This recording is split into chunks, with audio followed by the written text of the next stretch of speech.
What is going on, guys? Rewinds here, and in this video I'm going to be bringing you guys a discussion about Boruto TBV Vortex Manga Chapter number 27.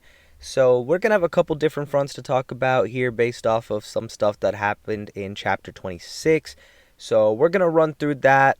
And yeah, pretty much this is going to be, predictions, expectations video. I used to do a lot more of these, a couple months back for the earlier chapters. So I'm just trying to get back in the groove of everything regarding that. So last chapter, the biggest thing I guess we could say that happened was towards the end where Sarada and Sumire were actually chatting with Ada, and Ada had that realization of, hey, there's no way you guys could be in love with someone else and talking about them willingly in front of me while I'm right here. So pretty much like she's saying that nobody else's love should be overpowering their love for her, more or less. So there's no reason Sarada should be, this, happy about talking about Boruto in front of her when she's right there. So that led to Damon actually attacking them, not in like a crazy way, like he didn't land any blows yet or anything like that, but we saw at the end of the chapter that he has the back of both Sarada and Sumire's necks held right now. So they're in a pretty bad spot, and Sarada tried to activate her Mangekyo Sharingan as well, and that didn't do anything either. So right now it's a matter of, are they gonna be pretty beat up by this? I don't really think they're gonna die, so I'm not really gonna put that out as a possibility. My personal guess is that either Ada's gonna have some sort of change of heart where she's gonna be like, oh, I actually like you guys more now because you guys can give me real opinions. I mean, that was kind of the reason she liked Kawaki and Boruto, because they wouldn't treat her like how everyone else did, and just automatically fall in love. It would be more like a genuine thing of interaction. So she could just have a change of heart like that. However, Damon is probably going to view them as a threat. So Damon is probably going to lean more towards getting rid of them. Why would Damon want to have, these other liabilities around that could take out his sister that, isn't super combative to begin with? So his view might be different on the whole situation. I also feel like another thing that could happen is Kawaki actually interferes in all of this, and he just kind of stops them. More so like he convinces Ada, like, don't do anything, I'm not going to really do anything to you or something of that nature. And then as a result, Ada might tell Damon to step down. I feel like that's a possibility as well. Kawaki coming in to actually, do something good here and save the day a little bit. I mean, we do know that even though Kawaki and Sarada aren't always seen like eye to eye, especially these days, we do know that Sumire cares pretty heavily for Kawaki, so maybe Kawaki cares to an extent about her, maybe. So that could be a possibility. So that's regarding that front pretty much. I don't really think anything else crazier is going to happen there. But I do feel like this next chapter we're going to prep a little bit more for this battle to happen soon that Koji was actually warning Shikamaru about in chapter 26. We are going to have, Ada pretty much in trouble because she's being targeted right now as well. So we should be having a new Shinju pull up to the village, and we're going to get to see him in combat for the first time. This also leads me to think of another idea that could happen too. This whole scene could be ongoing, and then maybe Shikamaru just contacts both Ada and Damon and kind of tells them like, hey, stop whatever you're doing. Don't worry about like trivial matters right now. You guys are about to be attacked. Ada is the prime target, and pretty much Mamushi is on the way, and he should be attacking within the next couple days or a week. So we know Ada's kind of, creeped out by this whole target thing, and Damon is definitely going to want to protect her. So what's going to be helpful here is that Koji is going to be actually presenting Shikamaru some details regarding what abilities Mamushi has so that they can prep accordingly to that, at least to some degree.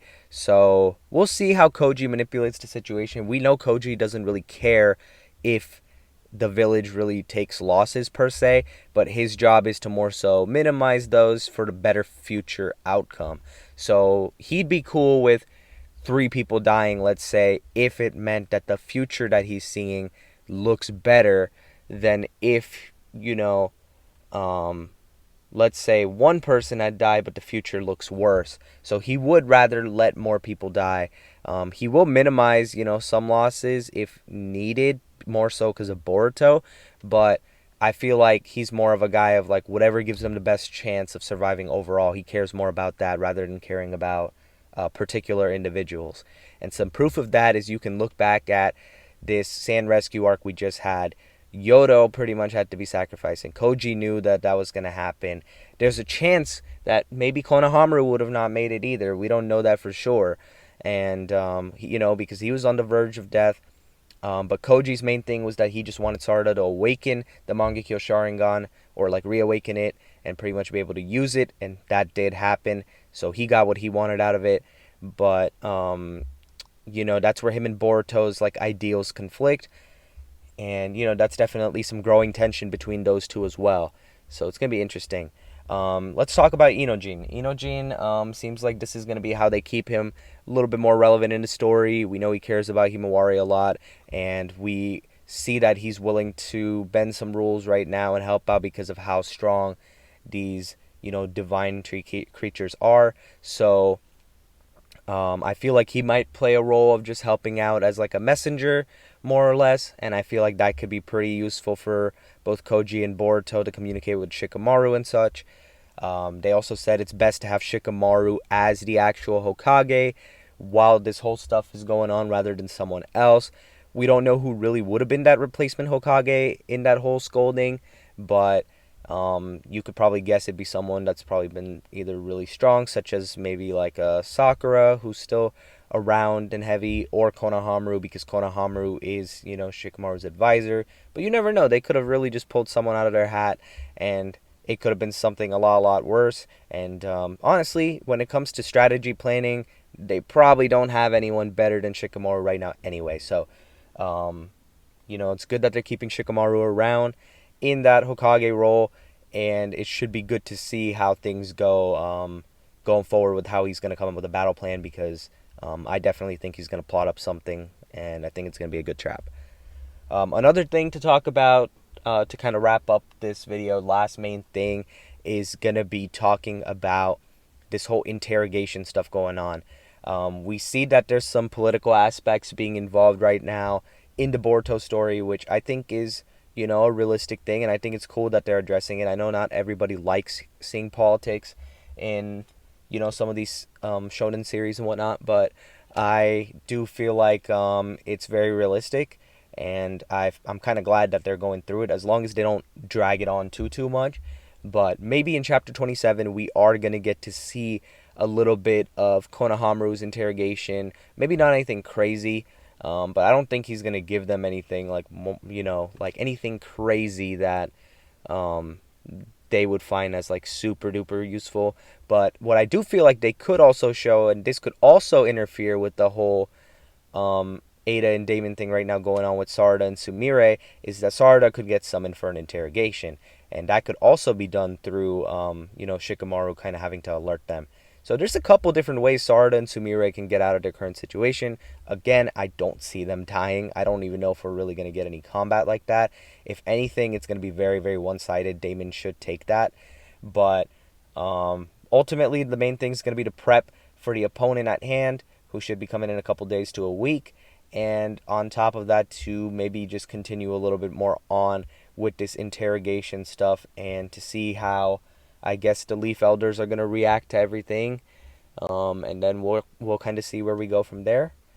But overall, I'm looking pretty forward to chapter 27. I do, again, lean towards more of it being a setup, which is cool. But definitely curious to hear what you guys think of everything, so let me know in the comments below. If you guys did enjoy the video, be sure to hit the like button and subscribe to my channel if you guys are new. And as always, I hope you guys have a good day or night whenever you guys are watching this video. I'm Rewinds, and I'm out.